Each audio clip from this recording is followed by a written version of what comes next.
तो मित्रों, दोस्तों, पिछले वीडियो में हमने पढ़ा था कि अर्जुन के बहुत सारे सवाल थे कि मैं अपने ही रिश्तेदारों के साथ, जिनको मैं बहुत रिस्पेक्ट करता हूँ, मैं उनको क्यों मारूं, और वो उनको मार कर तो मुझे नरक में ही जाना पड़ेगा।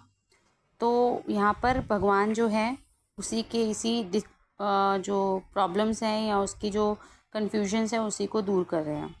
तो सबसे पहले यहाँ पर देखिए लिखा हुआ है, श्री भगवान बोले, हे अर्जुन, इस विषम अवसर पर तुम्हें यह कायरता कहाँ से प्राप्त हुई? श्रेष्ठ पुरुष सेवन नहीं करते, स्वर्ग को देने वाली नहीं है, कीर्ति करने वाली भी नहीं है।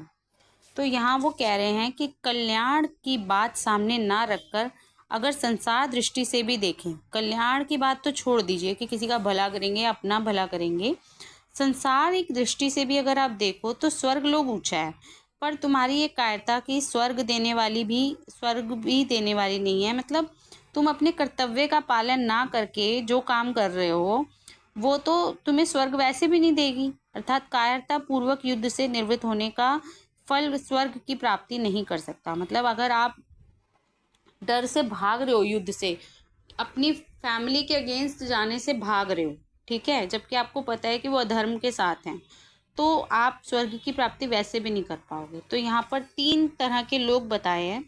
एक जो विचारशील मनुष्य होते हैं वो अपना कल्याण ही चाहते हैं, उनका ध्येय उद्देश्य कल्याण होता है।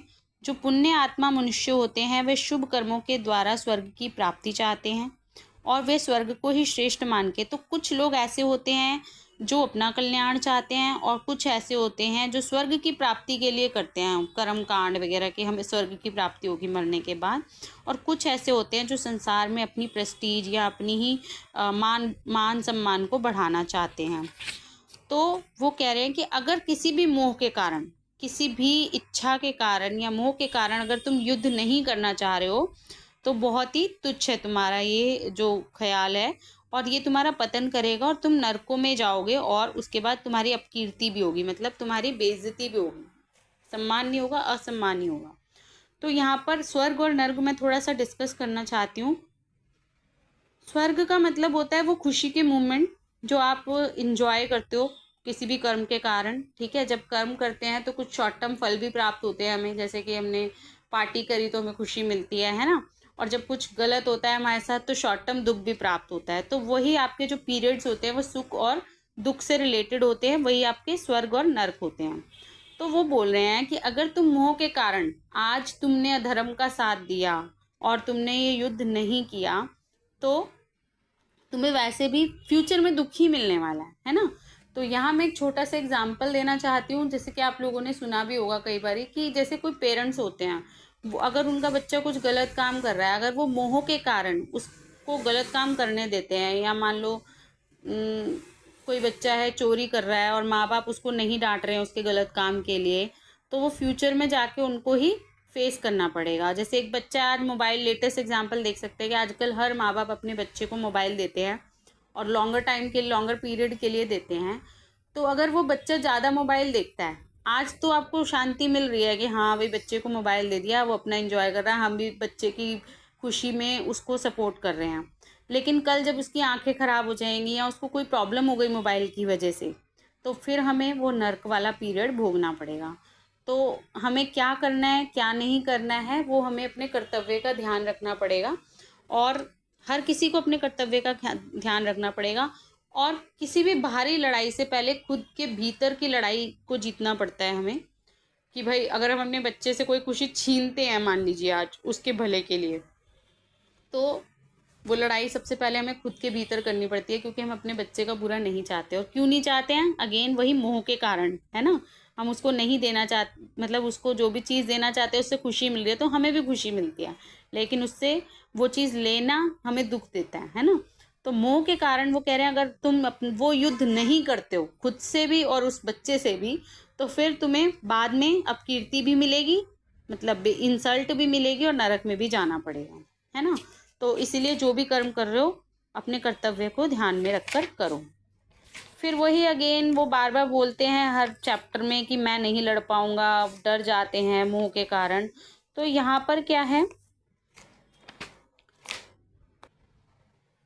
भगवान फिर बता रहे हैं उनको कि मनुष्य को शोक तब होता है जब वह संसार के प्राणी और पदार्थों में दो विभाग कर लेता है। अब दो विभाग कर लेता है मतलब द्वैत के सिस्टम को फॉलो करता है। द्वैत का मतलब होता है ड्युअलिटी, अच्छा बुरा, तेरा मेरा, जहाँ पर दो चीज़ें होती हैं ऑलवेज।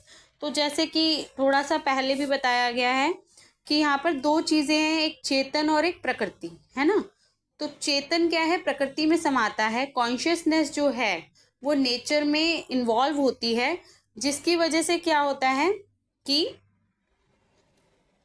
इन्वॉल्व इस तरह से होता है जैसे कि मान लीजिए कोई आटा है, उस हम आटा गूंथते हैं और उसके अंदर पानी डालते हैं, तो पानी इस तरह से इन्वॉल्व हो जाता है कि वो अब पानी की एग्जिस्टेंस खत्म हो जाती है और वो पानी अपने आप को भ्रमवश समझ लेता है कि अब वो आटा ही है एक तरह से बेसिकली, है ना।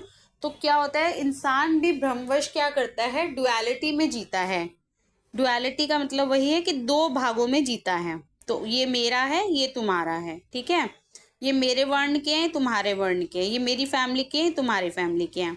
तो दो होने की वजह से क्या होता है कि ममता और कामना, दो चीज़ें आ जाती है ह्यूमन की लाइफ में, जिससे क्या होता है, दुख होता है, चिंता होती है, भय होता है, उद्वेग होता है, हलचल होता है, संताप होता है और दोष पैदा होते हैं, ठीक है। ऐसा कोई भी दोष अनर्थ नहीं है जो ममता और कामना आदि से पैदा ना होता हो, ठीक है। और जितनी भी हमारी लाइफ में शोक है, चिंता है, ये सब किसकी वजह से पैदा होती है, ममता और कामना की वजह से पैदा होती हैं। भाई देखो, जब हम दो हैं, मैं हूँ और पानी है, तो प्यास लगेगी। मैं ही पानी हूँ तो प्यास कैसे लगेगी, पानी को तो प्यास नहीं लगती है ना। हालांकि ये सब चीज़ें जो हैं इनको अप्लाई करने में बहुत टाइम लगता है। इनके लिए आगे भी कृष्ण ने बताया हुआ है क्या क्या रास्ते हैं और कैसे अपने थॉट लेवल को बदला जा सकता है और ठीक किया जा सकता है, ठीक है। तो यहाँ पर यही है कि डुअलिटी की वजह से, मतलब कि यहाँ पर जैसे आप देख लीजिए कि पानी है, ठीक है, पानी ही बर्फ बन गया, जमने के बाद पानी बर्फ बन गया। तो अब पानी जो था वो अब कह रहा है कि मैं बर्फ बन गया हूँ, ठीक है वो पानी, लेकिन अब वो कह रहा है कि मैं बर्फ बन गया हूँ। अब वो भूलवश अपने आप को बर्फ समझ रहा है, लेकिन है वो पानी। और अब बर्फ कहे कि मुझे प्यास लग रही है, ठीक है।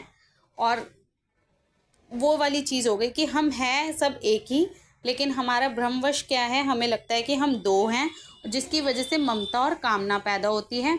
और ममता और कामना पैदा होने से हलचल, संताप, डर, ये सब चीज़ें पैदा होती हैं।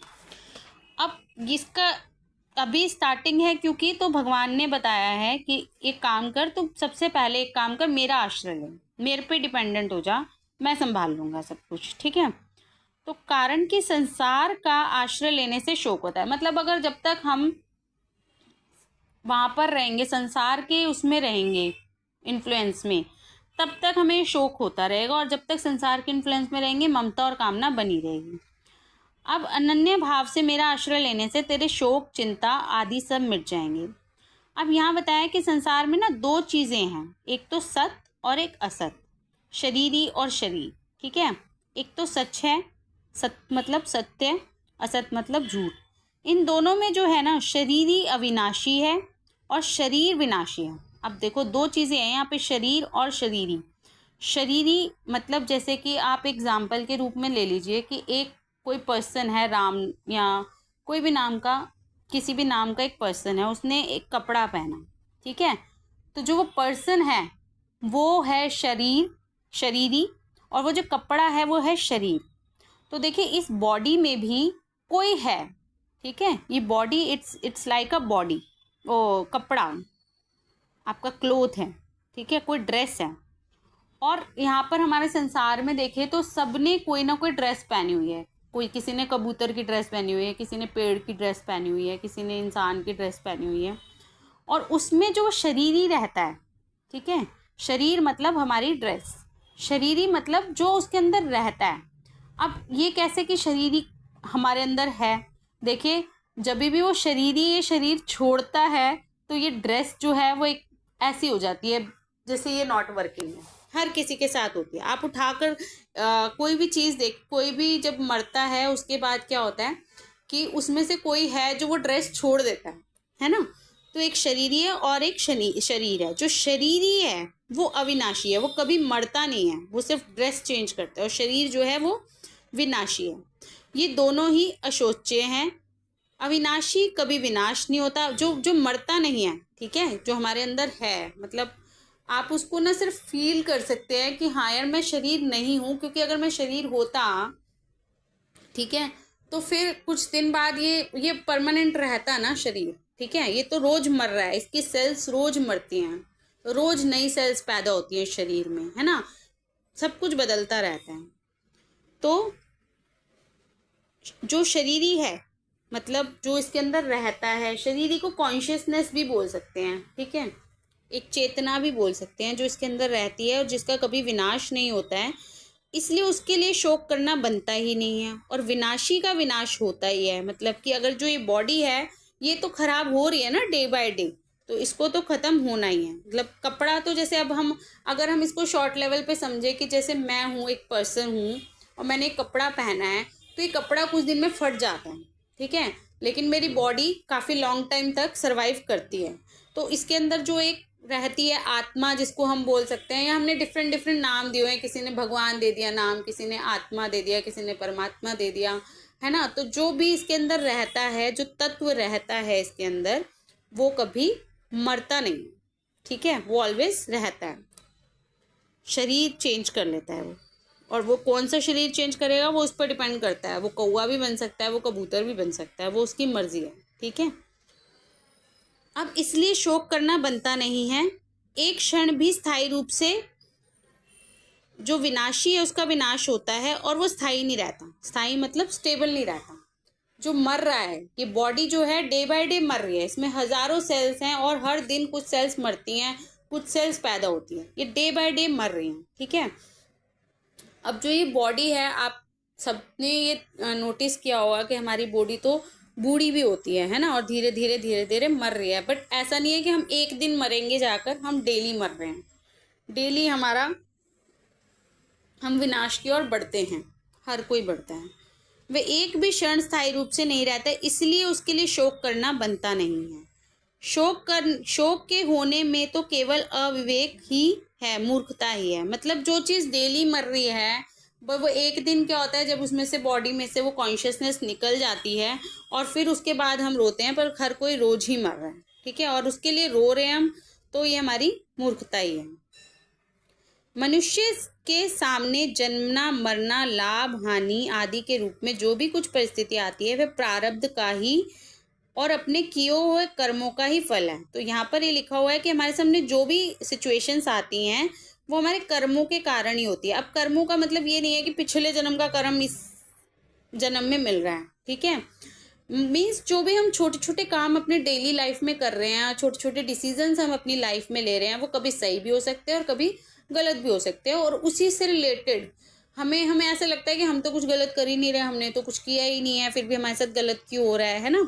तो जो भी हम छोटी छोटी एक्टिविटीज़ रोज डेली मर्रा में करते हैं, हमें कभी हम अनजाने में कर देते हैं, या कभी हमारे डिसीजन गलत हो जाते हैं, तो उसी के अनुकूल और प्रतिकूल सिचुएशन में हमको क्या होते हैं, कर्म का फल मिलता है।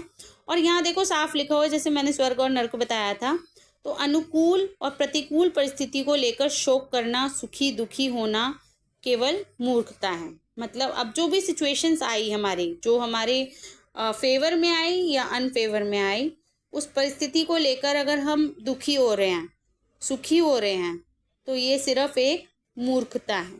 मतलब जो सिचुएशन हमारे सामने आ रही है, और वो अगर हमारे फेवर की होती है तो हम खुश होते हैं, हमारे फेवर की नहीं होती है तो हम दुखी होते हैं, है ना।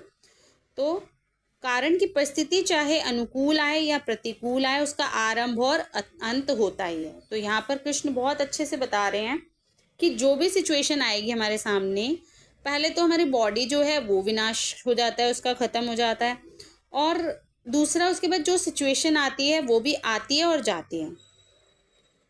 अर्थात परिस्थिति पहले भी नहीं थी, अंत में भी नहीं रहेगी। जो परिस्थिति आदि और अंत में नहीं होती है, वह बीच में एक क्षण भी स्थायी नहीं होती है। तो मतलब कोई भी सिचुएशन आती है तो वो स्टेबल नहीं है, वो बदलती है।